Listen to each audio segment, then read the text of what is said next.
अच्छा भाई। सो तुमसे कह रहे, आज नू रीड कर लोगे please. Forces of 3 Newton and 4 Newton act at right angles as shown. What is the resultant force? अच्छा वैसे ये तो याद हो जाना चाहिए अब, है ना, कि अगर 3 और 4 न्यूटन कितना, Head to tail rule.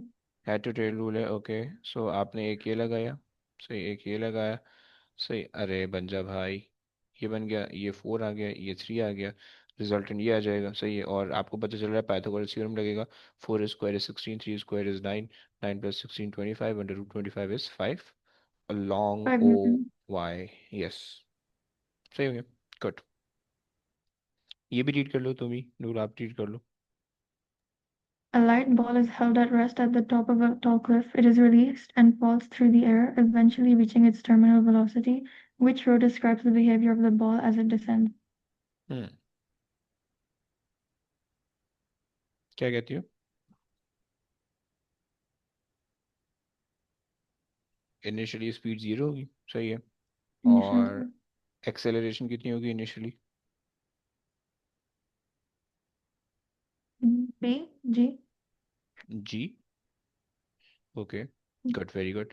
And final acceleration कितनी होगी, फाइनल वेलोसिटी होगी, टर्मिनल वेलोसिटी, और एक्सेलरेशन कितनी होगी? यस, चलती at terminal velocity the acceleration will always be zero ना? नो,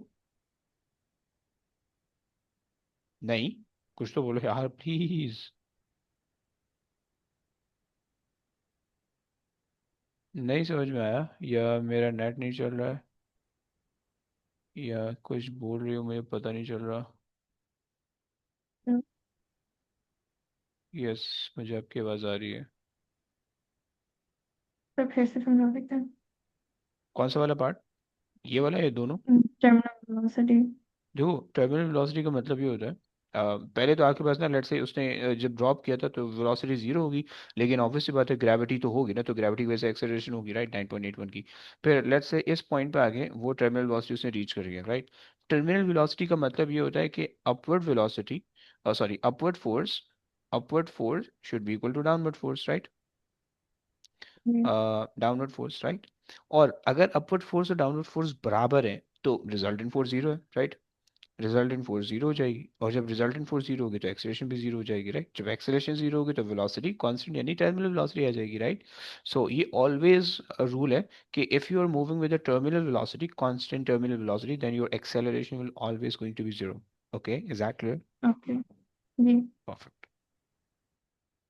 अच्छा जी, आपसे कह रहे हैं कि the graph shows motion of the car, speed time graph है, आपको पता है कि gradient of the speed time graph shows acceleration. Okay, और आपको पता है कि एरिया जो है वो आपको बताता है डिस्टेंस, डिस्प्ले डिस्टेंस कह लो, सही है। तुमसे कह रहे हैं कि how far the car move from 0 to 5, तो इसका मतलब है कि एरिया आपने निकालना है, राइट। ये पूरा एरिया आपने निकालना है, राइट। एंड आपको पता है कि half into base into height करना है, 1/2 into base which is 5 into height which is 10। Okay, and 2 1 2, 2 5 10, 5 5 25, सो ये आ गया। ओके, अच्छा जी, आ जाओ। अच्छा, ये मास वेट वाला भी बिल्कुल आसान सा है। Which statement about the mass और the weight is not correct? masses can be compared using the balance, yes. Masses is a force, no. Weight can be compared using balance, mm, yes, you can compare the weight as well as mass, right. Weight is a force, yes. Okay, so D is the incorrect option, which is the correct for us. Okay, आज भाई Khadija read कर लो please. A sphere P made of steel has a weight of 10 Newton on Earth. Another sphere Q is also made of steel, has a weight of 10 Newton on Mars. The gravitational field strength on Earth is greater than the gravitational field strength on Mars. Which statement is correct? The mass of sphere P is the same as the mass of sphere Q. The mass of sphere P is less than the mass of sphere Q. On Mars, the weight of sphere P is the same as the weight of sphere Q. On Earth, the weight of sphere Q is less than 10 Newton. Hmm, I think ये भी गलत लग रहा है।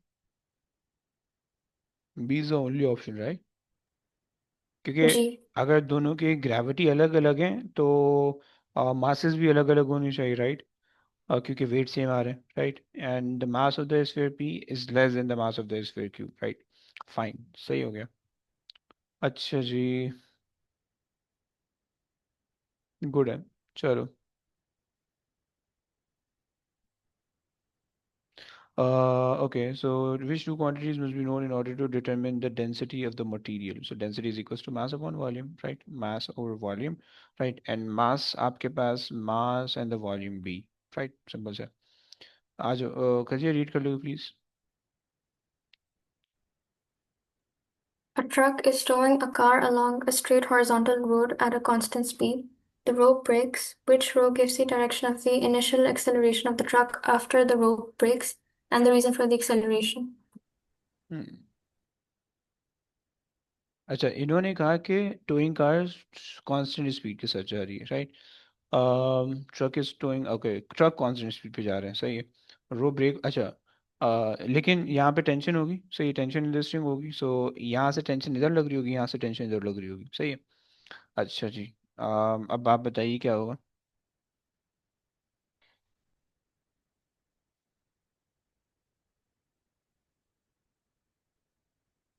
अच्छा, by the way, truck का जो engine होगा वो फॉरवर्ड फोर्स लगा रहा होगा, वो फॉरवर्ड फोर्स किसके हिसाब से लगा रहा होगा? इस टेंशन इन द स्ट्रिंग के हिसाब से लगा रहा होगा, प्लस फ्रिक्शन के भी हिसाब से लगा रहा होगा। लेकिन जैसे ही स्ट्रिंग ब्रेक होगी, राइट, तो वैसे ही टेंशन तो खत्म हो जाएगी, जीरो हो जाएगी टेंशन, राइट? जब टेंशन जीरो हो जाएगी, सो फॉरवर्ड फोर्स जो होगी, that would be like way larger than the backward force, right? Backward force, क्योंकि फ्रिक्शन, टेंशन तो खत्म हो गई, फ्रिक्शन फ्रिक्शन ड्रैग व्रैग थोड़ी बहुत चीज़ें होंगी, राइट? तो उसकी वजह से ही एक्सेलरेट करना शुरू कर देगा, right? Acceleration to the right होगी। और रीजन आप बता दीजिए। Greater than the resistive force, C हो जाएगा। समझ रहे हो ना, करिए, समझ रहे हो ना, कुछ तो बोले यार। जी, समझ गई। Okay, perfect. अच्छा जी, आपसे कहते हैं कि यूनिफॉर्म बीम का मतलब ये होता है कि उसका वेट हमेशा सेंटर के अंदर लाई कर रहा है, सही है, यानी उसका सेंटर ऑफ मास सेंटर के अंदर है, right? At the centre of two identical masses x and y placed so that the beam is balanced, okay? A small mass is added to the position. How can the masses be positioned so that the beam balances again? Okay. Move x away from the pivot. अच्छा, by the way, अगर आपने small mass यहाँ पे रखा है, so basically ये भी moment generate कर रहा होगा, ये भी मोमेंट जनरेट कर रहा होगा, सही है। और इन दोनों का जो कंबाइंड मोमेंट है वो इसने बैलेंस करना है, राइट? तो इसका मतलब है कि इसका मोमेंट ज्यादा होना चाहिए, राइट? अगर अगर इसका मोमेंट ज्यादा होना चाहिए, then you have to move this y away from the pivot, right? तो उसकी वजह से डिस्टेंस ज्यादा हो जाएगा, डिस्टेंस की वजह से पिवट वो ज्यादा हो जाएगा, राइट? मोमेंट ज्यादा हो जाएगा, राइट? या तो फिर आप एक्स को इधर ले आओ, तो उसकी वजह से डिस्टेंस कम होगा, मोमेंट कम हो जाएगा, right? So move X away from the pivot, no. इसकी वजह से जो एंटी क्लॉकवाइज मूवमेंट होगा वो ज्यादा हो जाएगा, राइट? तो ऐसा नहीं हो सकता। Move X toward the pivot, yes you can do that. Move Y toward the pivot, नहीं, इससे अगर तुम यहाँ पे मूव करोगे तो ऑब्वियसली बात है, इसकी वजह से इसका मोमेंट कम हो जाएगा एंड देन ये टॉपल हो जाएगा। Move the small masses away from the pivot, again away from the pivot करोगे तो इसका मोमेंट ज्यादा हो जाएगा, okay? So move X toward the pivot, right? So the B is the correct option. Okay जी। Ali read कर सकता है भाई? अली रीड कर सकता है? पढ़ने में कोई दिक्कत तो नहीं भाई? अगर कर सकते हो तो बताओ, अदरवाइज मैं कर लेता हूँ। अरे यार, अली आसपास नहीं है। अच्छा जी, खैर। सो तुमसे कह रहे हैं कि the resultant force of the two Newton, बल्कि ये वो करेगी, नूर करेगी, नूर रीड कर लो यार। The resultant force of 2 Newton acts on an object of mass 3 kg for 6 seconds. What is the change in velocity of the object? हम्म। क्या Mm, formula लगाएंगे आप? Change in momentum divided by time. Oh, nice. So force equals to change in momentum divided by change in time, fine.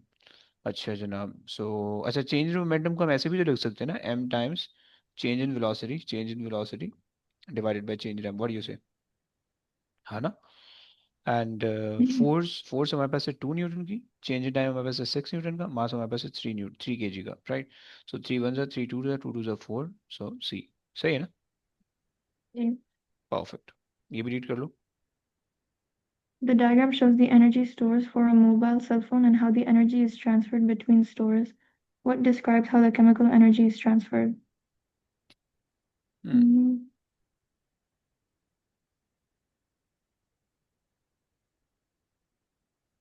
Internal energy और kinetic energy, हाँ जी।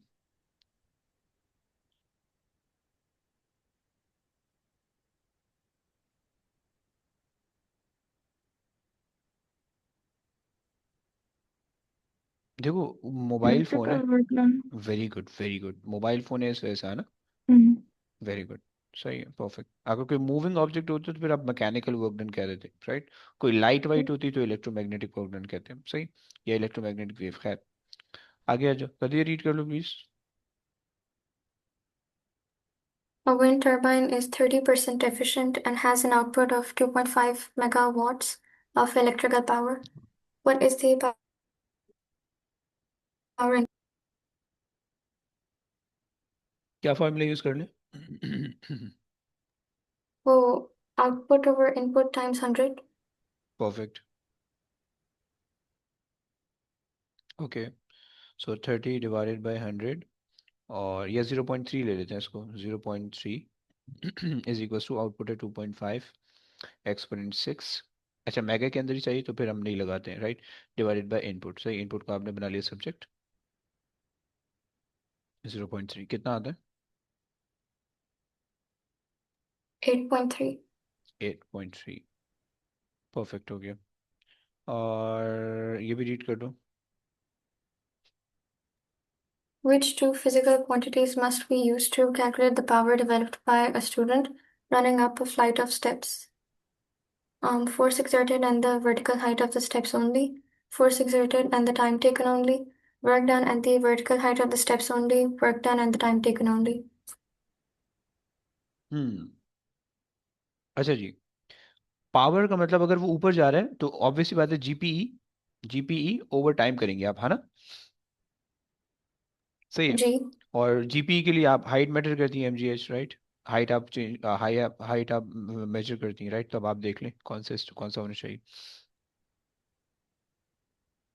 अच्छा, वैसे GP unit नहीं दिया हुआ, वर्क डन की फॉर्म में दिया हुआ, force exerted on the vertical height. नहीं नहीं, फोर्स को तो कोई फायदा नहीं है। एंड द वर्टिकल हाइट, अच्छा, force and the vertical height की वजह से सिर्फ आपको वर्क डन मिलेगा। Force and the time taken, ये इससे कुछ भी नहीं मिलेगा। सही है, इन दोनों में से सी और डी में से होगा, क्योंकि ऊपर आपके पास होता है वर्क डन, नीचे आपके पास होता है time, right? So work done, नहीं, work done and the time taken only, D हो जाएगा, राइट? समझ रहे हो ना? खजिए, समझ रहे हो ना? G. परफेक्ट। आज ये भी रीड कर लो। The density of seawater is 1030 kilogram per meter cube. The gravitational field strength on the Earth is 9.8 Newton per kg. The atmospheric pressure is one. आगे छोड़ छोड़, आगे चलो। At which depth in seawater is the total pressure due to the atmosphere and the water equal to what your value है? हाँ, okay, done हो गया। Okay, fine fine fine. Okay, so basically eight विच depth, ये let's say मान लेते हैं कि ये वाली डेप्थ होने वाली है, राइट? और इस डेप्थ पे हमारे पास जो है, इस वाली डेप्थ पे हमारे पास जो मैंने स्ट्रेट लाइन खींची हुई है, यहाँ पे जो हमारे पास प्रेशर लग रहा है, that is 513,000, right? Okay. And इस पॉइंट पे, सही, इस पॉइंट पे हमारे पास है एटमॉस्फेरिक प्रेशर जो कि लग रहा है 101,000, राइट? सही हो गया। और ये जो प्रेशर होने वाला है, this this pressure is due to the water pressure, right? Rho g h वाला प्रेशर, राइट? आप समझ रहे हो ना? G. सही है। सो हमें पता है कि ये जो हमारे पास टोटल प्रेशर है, विच इज 5 1, कम ऑन, 5 1 3 1 2 3, सही, it should be equal to the rho g h वाला pressure, right? Plus the atmospheric pressure, right? और आप इसको सब्ट्रैक्ट कर दो, 5 1 3 एक दो तीन minus 101 1 2 3 okay is equals to rho g h right. Divide कर देते हैं रो और जी से राइट डिवाइडेड बाय रो आपके पास आ रहा है 1030 और 9.8। सो आपके पास एच आ जाएगा कुछ ना कुछ निकाल दीजिए प्लीज।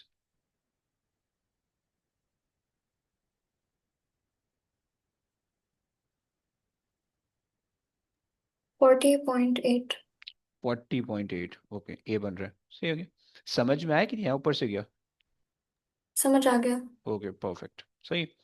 अच्छा मेनली ना वो इस तरह से देते हैं कि भाई डेप्थ वाला मेनली वो मेनली क्वेश्चन के अंदर इस तरह से ये वाली वैल्यू निकालने के लिए देता है एटमॉस्फेरिक प्रेशर देते हैं I just need to add it right. But यहाँ पे इन्होंने थोड़ा सा उल्टा किया हुआ बट फाइन चलो। अच्छा जी बाकियों को अच्छा भाई किसी को नहीं समझ में आया भाई प्लीज बोल देना ओके खामोश नहीं बैठना। Okay four student describe the phase absolute zero phrase absolute zero during the lesson on the particle model which student is correct। अच्छा तुम्हें पता है कि एब्सोल्यूट जीरो का मतलब है कि केल्विन स्केल का जीरो केल्विन स्केल का जीरो का मतलब होता है कि काइनेटिक एनर्जी बिल्कुल जीरो हो जाती है राइट उसका ये मतलब होता है। सही है सो आपसे कह रहा है कि the lowest possible temperature okay yes particle in a solid vibrate particle in a solid start vibrating no at 0 Kelvin there is no vibration at all कुछ भी नहीं होता everything is dead still। Okay, particle do not have any weight. No, particle do have weight. Particle have the least gravitational potential energy. You can say that. ऐसा भी नहीं हो सकता. This is also incorrect. Right. So A is the only possible option. Right. So तुम ये कह सकते हो particle will no longer vibrate at 0 Kelvin. Right. तो खैर ये भी कह सकते हो। आ जाओ भाई आगे आ जाओ। इफत रीड कर सकते हो भाई इफत।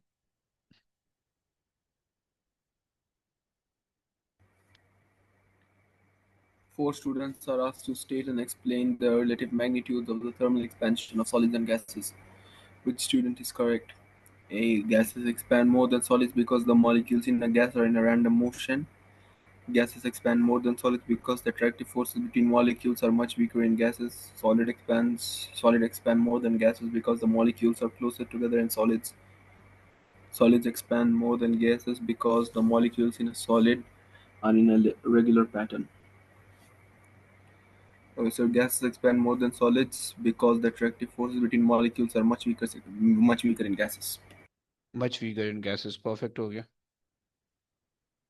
अच्छा gas expand more than solid ये फ्रेज से सही है बिकॉज हैव रैंडम मोशन नहीं ये कनेक्शन नहीं है आपस में सही इनकरेक्ट है मतलब ऑल दो दोनों बातें सही है but they are not related like ये जो स्टेटमेंट है इस स्टेटमेंट की जो ये एक्सप्लेनेशन है this explanation is not correct right. Solid expand more than gas this is incorrect solid expand more than gas this is also incorrect okay. तुमसे कहा है 4 cup ABCD contain hot coffee which cup keep the coffee warm for longest time right. White होना चाहिए और shiny होना चाहिए right. ये white ले लो और लेड होनी चाहिए राइट। तो तुम्हारे पास शाइनी रहेगा सही सिंपल सा क्वेश्चन है। अच्छा जनाब आगे आ जाओ। ये देखो वेव ये भी बिल्कुल आसान सा क्वेश्चन है बहुत दफ़ा रिपीट हुआ है right. 3 is amplitude 8 is a wavelength right amplitude and wavelength 3 और 8 राइट चलो आगे आ जाओ ये भी रीड कर लो इफत ब्रो रीड कर लो। Optical fibers are used to transmit digital signals using infrared radiation. The average refractive index of the fibers is 1.50, which row describes the digital signal and gives the speed of infrared radiation in the fibers. जनाब Sorry, आए अच्छा ए कह रहा हूँ ए में आपके पास कह रहा है so the signal that consists of the only two value है सेंस तो नहीं बन रहा भाई। Okay let's see the speed of the infrared radiation in the fibre is अच्छा 3 एक्सपोनेंट 8 से ज़्यादा बड़ी तो नहीं हो सकती ये तो नहीं हो सकता पॉसिबल राइट। एंड अच्छा जी इन्होंने कहा कि इंफ्रारेड आपको दे रहा है a signal that consist of only to values चलो और the signal that consist of the continuous range of the values नहीं सही क्योंकि तुम्हें पता है कि डिजिटल सिग्नल है राइट डिजिटल सिग्नल के अंदर दो वैल्यूज होती है राइट 0 और 1 वाली तो इस वजह से तुम्हारे पास दो कहानी होनी चाहिए सही है। विच स्टेटमेंट डिस्क्राइब मोनोक्रोमेटिक का मतलब होता है सेम फ्रीक्वेंसी सेम वेवलेंथ यानी one frequency one single wavelength single colour right. So light of the single frequency सही है करेक्ट हो गया लाइट ऑफ सिंगल वेवलेंथ इस तरह से सही है। अच्छा जनाब आपको दिया हुआ है कि A beam of the light consists of the yellow and the blue. अच्छा, येलो की वेवलेंथ ज़्यादा होने वाली है, ब्लू की वेवलेंथ कम होने वाली है, right? The beam of the light is incident on the glass prism, which diagram is correct? Okay. अच्छा, refraction dispersion of the light है, right? और dispersion हमेशा नीचे को होती है, ऊपर को नहीं होती, राइट? समझ रहे हो ना? क्योंकि जब यहाँ पे जब आप नॉर्मल बनाओगे, सो वो डेंसर मीडियम की तरफ अवे फ्रॉम द नॉर्मल जाएगा, राइट? सो सी और डी में से कोई पॉसिबल है, राइट? जिसकी वेवलेंथ ज़्यादा होगी उसके अंदर डिफ्रैक्शन कम होगा, जिसके अंदर डिफ्रैक्शन, और जिसकी वेवलेंथ कम होगी उसके अंदर डिफ्रैक्शन ज़्यादा होगा, राइट? सो अब तुम देख लो, येलो ऊपर होने वाला है, ब्लू नीचे होने वाला है, राइट? येलो ऊपर होने वाला है, ब्लू नीचे होने वाला है, राइट? सिंपल सा कॉन्सेप्ट है, सही। इस वजह से मैंने एक्सप्लेन किया, मतलब मैं किसी से पढ़वाया नहीं हूँ। ओके जी। Radio station broadcast signal of the frequency 89 megahertz. What is the wavelength? तुमने simple C v equals to F lambda करना है, simple v equals to F lambda. देखो उसने कहा कि रेडियो ब्रॉडकास्ट स्टेशन, ओके? तो तुम्हें पता होना चाहिए कि इसकी स्पीड जो होगी 3 एक्सपोनेंट 8 होने वाली है, ओके? सॉल्व कर लो, 3 exponent 8, right? Divided by lambda, तो फ्रीक्वेंसी तुम्हारे पास आ रही है 89 एक्सपोनेंट 6, ओके? एंड सॉल्व कर लो, सही है, तुम्हारे पास आ जाएगा लैम्डा। लैम्डा आपके पास आ रहा होगा, आई थिंक किलोमीटर्स के अंदर आ रहा होगा, या शायद मीटर के अंदर, बी आंसर बन रहा होगा। 20 कैलकुलेट कर दो भाई, अल्लाह के वास्ते। एनीबडी? कोई Sir, कैलकुलेट कर B. दो। बी बन रहा BB. है, perfect. B for ball, right? चलो, Yes, good sir. Done. Iman बच्चे रीड कर लोगी please? A boy shouts and hears the echo from a tall building. 2.2 seconds later, the speed of sound in air is 330 meter per second. How far away from the boy is the building? Okay, क्या करेंगे? Formula कौन सा? V is equal to F lambda. ओए, come on, Oh, distance है sorry. ना? Yeah, है ना? सही होगी ना? yeah. और डिस्टेंस, अच्छा, आपको पता है कि जो साउंड है उसने 2 दफ़ा ट्रैवल करना है, राइट? तो ये तो लेंथ को मल्टीप्लाई बाय 2 कर लो, या तो फिर आप टाइम को हाफ कर लो, राइट? दोनों में से कोई भी काम कर सकते हो, सही है। सो हम लेंथ को मल्टीप्लाई बाय 2 कर लेते हैं, राइट? एंड टाइम हम वही ले लेते हैं, 2.2, राइट? और स्पीड हमारे पास आ जाएगी 330, right? So 330 into 2.2 divided by 2 is equals to t, right? 2 ones are 2, 2 ones are 2 ones are, so 330, and then C. c, okay, good। ये भी रीड कर लो please. The magnetic field of a bar magnet can be represented by magnetic field lines, which diagram shows two magnetic fields correctly. हम्म, आपको पता है north pole से बाहर निकलती हैं, साउथ पोल पे अंदर जाती हैं।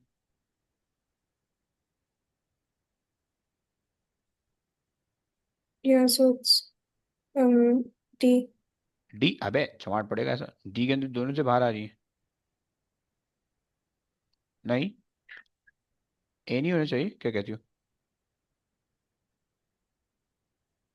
कुछ तो बोलो यार प्लीज। देखो ना, B. नो, वाई दोनों अंदर जा रहे हैं, ये भी अंदर जा रहे हैं, ये भी अंदर जा रहे हैं, ऐसे थोड़ी होगा। देखो नॉर्थ Okay, so C. से, नहीं, नॉर्थ से बाहर आना चाहिए, साउथ के अंदर जाना चाहिए। Field line enter into the south and originate from the north, right? समझ रहे हो? सिंपल वाले मार्क मत यूज करो यार। अच्छा खैर, तो आपसे कह रहे हैं कि अ plastic rod is rubbed with a dry cloth, the rod become positively charge, right? तुम्हें पता है कि पॉजिटिव चार्ज तो आ नहीं सकते, राइट? तो आप कहोगे why has the rod become positively charge? It has gained electron, electron gain करते हैं तो नेगेटिवली चार्ज होता है, no. So it has gain neutrons, neutron तो कोई चार्ज नहीं होता, और ऐसा पॉसिबल नहीं है। It has lost electron, yes it has lost neutron, C is the possible option, okay? And which statement about the electric current in the conductor is correct? Electric current in a conductor, okay. Okay, in a DC circuit, the electric current gradually decreases along the conductor. ऐसा तो नहीं होता है, सही है। In the DC circuit, the free electron flow back and forth. वो AC के अंदर होता है, सही, ये AC वाला होता है। This is for AC, alternating current, not the air condition, okay? In an alternating current, the electric current remain exactly the same, or no, exactly the same तो नहीं होता, आपको पता है कि वो इस तरह से वेरी करता है, राइट? कहीं पे ज्यादा होता है, कहीं पे कम होता है। So in AC circuit, the flow of the charges directly in AC current the flow of the charge changes direction. Yes, सही, यहाँ पे पॉजिटिव है, यहाँ पे नेगेटिव है, पहले आगे जाता है फिर पीछे आता है, फिर आगे जाता है फिर पीछे आता है, so D is a possible option. Okay. ओए होए हैवी आ गया, तो नूर नूर करेगी, नूर फंस जाएगी इसमें, देखना। नूर जरा रीड कर लो please. Piece of metal wire X with a uniform diameter has a resistance R. A second piece of wire Y is made of the same metal and has a uniform diameter. Y has double the cross-sectional area of X and half the length of X. What is the resistance of Y? Okay, क्या करोगी formula? Or याद है formula? नहीं, नहीं, ये वाला formula है ना? है, याद है? याद, ये देखा हुआ तो नहीं फॉर्मूला, पहले कभी यूज किया जिंदगी में या नया नया? नहीं यूज नहीं किया। अबे मतलब देखा है, पढ़ा कुछ तो हुआ। जी। ओके फाइन, तो हम ये कहते हैं कि भाई दिस इज द रेजिस्टेंस। अभी लेकिन यूज कैसे नहीं किया होगा, एमसीक्यू के अंदर तो इतने सारे आते हैं ये। नहीं, और थ्योरी के अंदर भी थोड़े बहुत है, बहुत कम है लेकिन बहुत कम है, राइट? चलो फाइन, कोई बात नहीं। ओके, सो ये तुम्हारे पास आ रहा है रेजिस्टेंस, राइट? एंड ये आपके पास है रेजिस्टिविटी, राइट? और ये आपके पास है एल, और ये आपके पास है cross section area A, right? अच्छा, इन्होंने कहा हुआ है हमें the piece of the wire X A second piece of the wire. अच्छा देखो, सेम मटेरियल का मतलब होगा, सेम मटेरियल का मतलब है कि ये वाली जो चीज़ है ना, density, resistivity not density, resistivity, दोनों के अंदर सेम है। Resistivity of X should be equal to the resistivity of Y, सही। सो मैं क्या करता हूँ, r of x times a of x divided by l of x, right, is equals to resistivity of x, right? और यही equation मैं बना देता हूँ y के लिए, r of y times a of y, okay, a of y divided by l of y, right, is equals to resistivity of y, right? मुझे पता है कि resistivity of x is equals to resistivity of y, क्योंकि उसने कहा है कि same metal है, राइट? अच्छा जनाब, सो अच्छा, उन्होंने बताया है कि resistivity of x is r, right? Resistance, sorry resistance, पहले तो मैं इनको इक्वेट कर देता हूँ, पहले ना मैं इनको इक्वेट कर देता हूँ। सो यार, शिट्स, ये आ गया, पहले मैंने इनको इक्वेट कर दिया, सही है,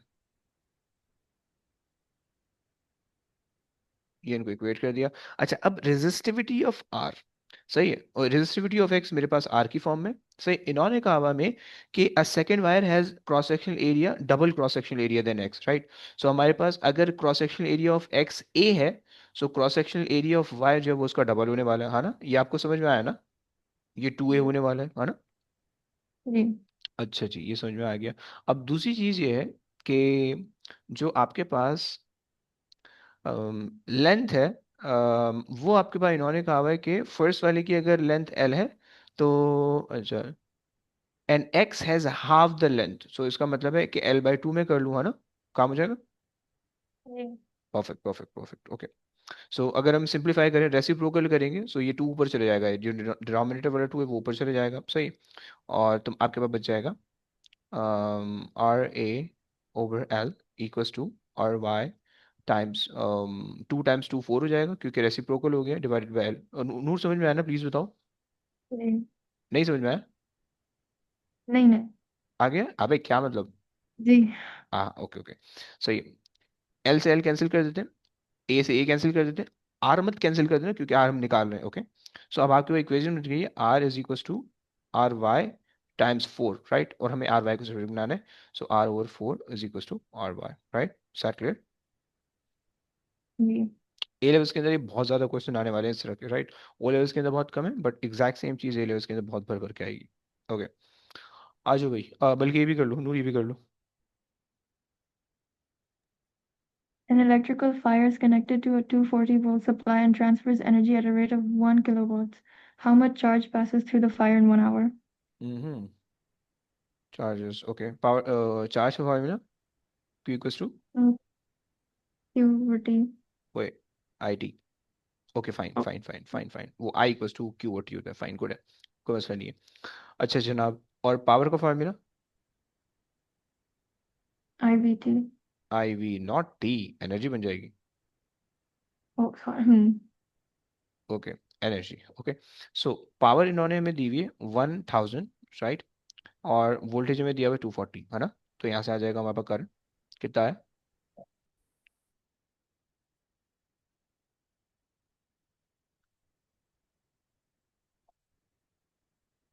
करंट तो बता दो यार। T. अबे क्या मतलब, डायरेक्ट ओके फाइन। आपने बेसिकली किया होगा 4.16 आ रहा होगा है ना। 4.16. ओके। और 4.16 आपने उठा के यहाँ पे रख दिया और इसको मल्टीप्लाई कर दिया, 1 आवर है, 1 आवर के अंदर 60 मिनट है, 1 मिनट कंटेन 60 सेकेंड। सो आपने इस तरह की होशियारी करके आपने C4 कैट निकाल लिया है ना। जी. ओके चलो जी, ये भी कर दी जाओ। Two lamps are connected in parallel. Which switches must be closed so that both lamps light? हम्म, क्या कहती हो।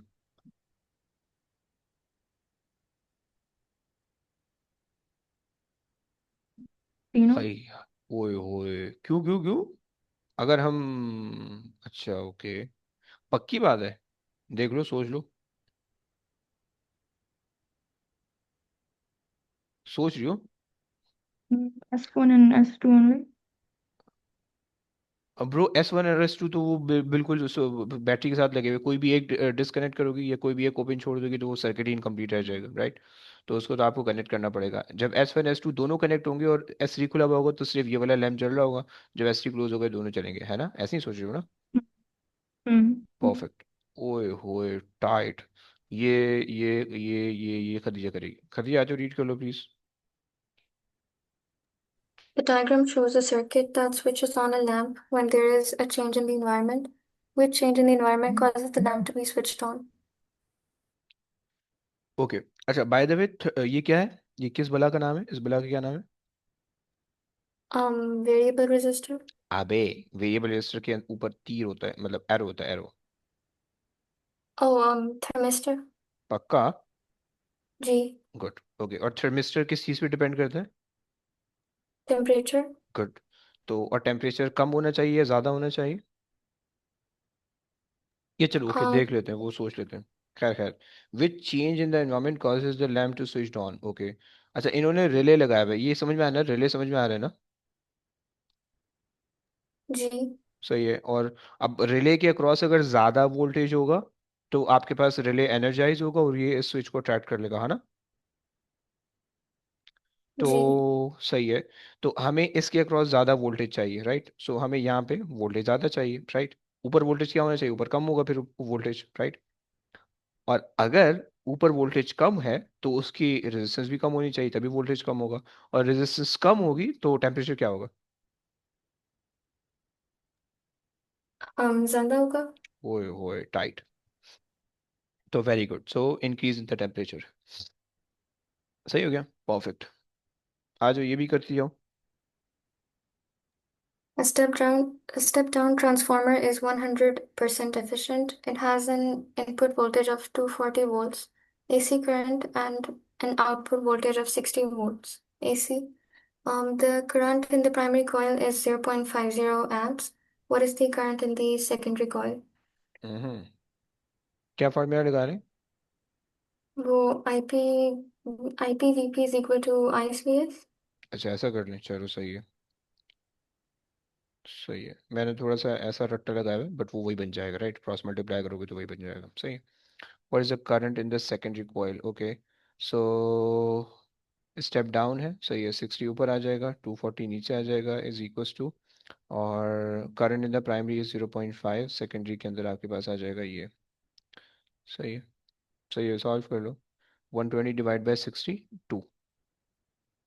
ओए होए यार, चेक किया आपने, कैलकुलेशन चेक किया। Okay fine. अच्छा जी, सो आपसे कह रहे हैं कि the diagram shows a pattern of the magnetic field due to the current I in a straight wire. Okay, current downward है, तुम्हें पता है, ग्रिप रूल लगा लो कि, और राइट हैंड ग्रिप रूल है, सही है, ग्रिप नीचे आ जाएगी, सही है।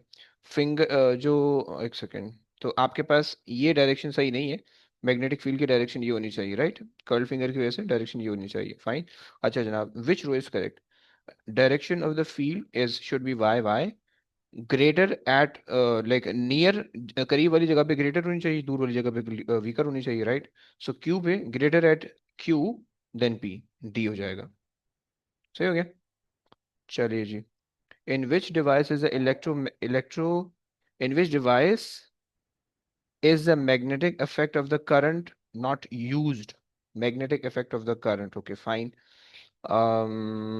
इलेक्ट्रोमैग्नेट के अंदर यूज होता है, लाउड स्पीकर के अंदर भी यूज हो रहा होता है, राइट? इलेक्ट्रोमैग्नेटिक इंडक्शन होता है, रिले के अंदर भी इलेक्ट्रोमैग्नेट यूज होता है, पोटेंशियल डिवाइडर के अंदर कुछ भी यूज नहीं होता। अच्छा जनाब, आ जाओ भाई। कौन रीड करेगा? ईमान, ईमान, ईमान रीड करेगी। ईमान रीड कर लो। Fission and fusion are two types of nuclear processes. How does the total mass of nuclides produced compare with the total mass of the original nuclide and nuclides in these nuclear processes? हम्म। अच्छा, fission के अंदर break down होता है तो एक बड़ा nucleus छोटा हो जाता है, और फ्यूजन के अंदर दो छोटे न्यूक्लियस बड़े हो जाते हैं, राइट? तो फ्यूजन के अंदर आफ्टर जो है वो मास ज्यादा हो जाएगा, फ्यूजन के अंदर जो है वो, फ्यूजन के अंदर मास ज्यादा हो जाएगा और फ्यूजन के अंदर मास कम हो जाएगा। समझ रहे हैं आप? तो फिजन के Won't it अंदर be D? आ, है, सी क्यों नहीं? Total mass of the fusion product compare to original nuclide. Okay, सही है। वो कुछ मास जो है वो एनर्जी की फॉर्म में कन्वर्ट होगा, तो वो आपके पास ऐसे बनेगा। सही है। हम्म, चलो सही, फाइन, मान लियो। अच्छा जी, आ जाए भैया। The table shows the composition of the three different nuclides, the neutron, number of proton, number of neutron, okay, which two are the isotope. तुमने ये बहुत दफा किया हुआ होगा, राइट? अब इसके अंदर तुम सबसे पहले न्यूक्लियॉन निकालो, क्योंकि तुम्हें पता है प्रोटॉन जिनके सेम होते हैं, वो आपके पास जो है आइसोटोप होता है, और न्यूट्रॉन डिफरेंट होने वाले हैं, राइट? सो एक्स और वाई हो रहा है, एक्स और वाई, एक्स और वाई, राइट? सिंपल सा है। ओके। अच्छा जी, ये भी कर लेते हैं। Which change occur in the nucleus of the radio active atom during beta emission. Okay. तो बीटा के अंदर क्या होता है, एक न्यूट्रॉन जो होता है, एक न्यूट्रॉन जो होता है वो कन्वर्ट हो जाता है एक प्रोटॉन के अंदर, राइट? और एक इलेक्ट्रॉन के अंदर, राइट? सही है। सो एक प्रोटॉन बढ़ जाता है तुम्हारे पास, राइट? सो तुम्हारे पास जो है a neutron transform into proton only, no, a neutron transform into proton and electron, a neutron transform into, नहीं, ये आ जाएगा, ए आ जाएगा आपके पास, राइट? तो अब प्रोटॉन ट्रांसफॉर्म इनटू, नहीं, सिंपल सिंपल से सही। अच्छा जी। A radioactive isotope has the half-life of 8 days. Okay. The detector is close to the sample 200 counts per minute. Okay. Initial आ गई. So without the source, the background count is 20. Okay. What is the count rate due to after 8 days? So first half life गुजरी होगी, first half life। तो इसका मतलब है आप इसको पहले 20 से सब्ट्रैक्ट कर दो, राइट? तो आपके पास आ जाएगा 180। 180 डिवाइड बाई 2 करोगे, सही, क्योंकि एक हाफ लाइफ गुजरी है, राइट? सो एक हाफ लाइफ गुजरी होगी तो आपके पास आ जाएगा 90, राइट? 90 के अंदर प्लस 20 कर लोगे दोबारा से, क्योंकि वो 20 तो तब भी होगा, 8 दिन पहले भी होगा और 8 दिन बाद भी होगा, राइट? वो तो सेम रहेगा, तो आपने 8 दिन, 8 पहले सब्ट्रैक्ट कर लिया, सही है, ताकि कोई इफेक्ट उस पर वो ना हो जाए। फिर 8 दिन बाद जो होगा वो आपने ऐड कर लिया 20। सो आपके पास आ गया 111, डी आ गया, सही हो गया। अच्छा जी।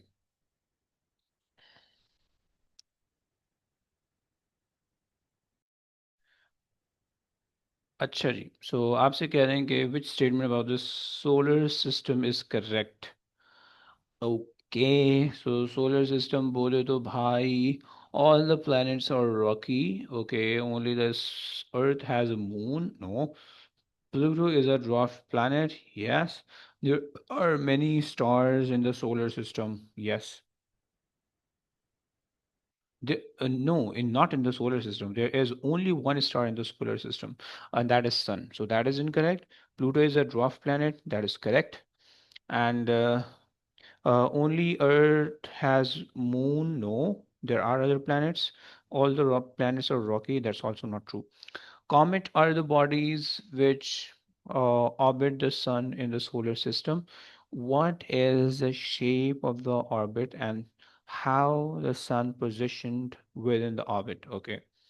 So shape of the orbit में बताया elliptical होता है, not circular. Okay. And position of the sun exactly not in the center. एक तरफ से करीब होता है, दूसरी तरफ से दूर होता है. So not at the center. So D. Okay. Which nuclear reaction produces the release of the energy to the power of a star? Nuclear fusion. और हाइड्रोजन से हीलियम बनता है. सही है. So D, right? Simple सी चीज़ है. What is the definition of the Hubble's constant? Okay, the ratio Hubble's constant is basically speed over distance. Okay, so it is a ratio of the speed at which the galaxy is receding, which means moving away from the Earth, to its distance from the Earth. Yes, that's correct. The value of the change in length of the galaxy due to the redshift. Okay, no. Constant speed, constant use of the present rate of the expansion. No. Estimate कुछ भी दे रहे हैं, तो ये तो estimated constant value constant equal to the age of the universe. No, that is like reciprocal of the value, right? खैर, तो आपके पास ये A बन रहा है. सही हो गया. तो खैर चलो, बस अब आज की कहानी यहाँ पे एंड करते हैं. अब इंशाल्लाह कल जो है वो एक और पेपर करेंगे. सही.